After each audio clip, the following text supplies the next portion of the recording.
Et alors, il y a, ah oui, très sympa le pseudo, vous allez voir, Side Beach 9 qui dit sur les réseaux sociaux, Beach.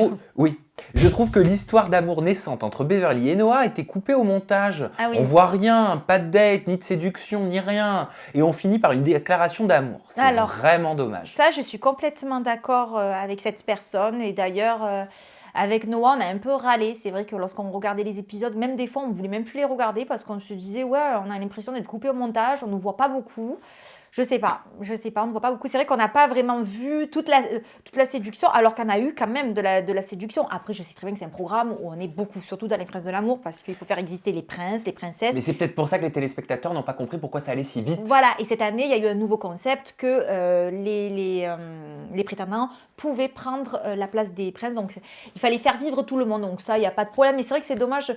On aurait aimé montrer un peu plus notre histoire. Alors peut-être dans les prochains programmes, qui sait, on pourra se dévoiler encore plus. Bah oui, parce que tu as dit sur tes réseaux, je l'ai entraîné dans mon univers et ça ne lui déplaît pas. Si on Oui. a des propositions, on les étudiera Bien jusqu'à sûr. ce qu'on ait envie d'arrêter pour des projets concrets. Bien sûr. Alors pour te dire, c'est simple, c'est lorsqu'on est sorti de l'aventure des Princes de l'amour, une semaine après, on a déjà été contacté par des productions, plusieurs productions d'ailleurs, pour faire des émissions à droite à gauche. Mais à cette époque-là, on était encore sous contrat d'exclusivité, donc on ne pouvait pas aller faire les programmes qu'on nous a proposés en couple. Donc C'est-à-dire peut-être. que pendant la diffusion, tu peux pas tourner d'autres programmes? Non, jusqu'à la fin de la diffusion, moi j'avais signé un contrat d'exclusivité, donc c'était pas possible d'aller ailleurs, même sur une autre chaîne au cas où.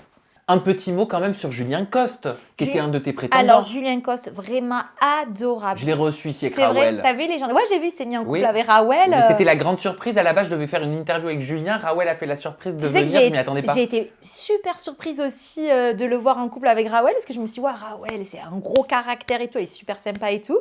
Et bon, peut-être que l'opposé, en même temps, tu me diras, Noah Les et moi, opposés c'est s'attirent, pareil. L'opposé, De toute façon. l'opposé s'attire, parce que moi, je suis quand même, voilà, j'ai un caractère et je bouge et tout ça, et lui, il est un peu plus calme. Mais pour le coup, Julien Coste, il était ton prétendant. Après, C'est il a ça. switché pour Sarah. Il ne l'a pas rejoint en Italie comme c'était prévu pour Oui, j'ai pas passer trop compris cette pour histoire. passer la Dolce Vita et concrétiser quelque part leur relation. Il est plutôt allé du côté de Yumi. Oh là là. Et là, il s'est posé avec Raoul. Comment tu analyses tout ça? C'est le chamboulement en tout cas. Je suis très contente pour lui et pour Raoul. Je leur souhaite vraiment beaucoup de bonheur et beaucoup de belles choses ensemble.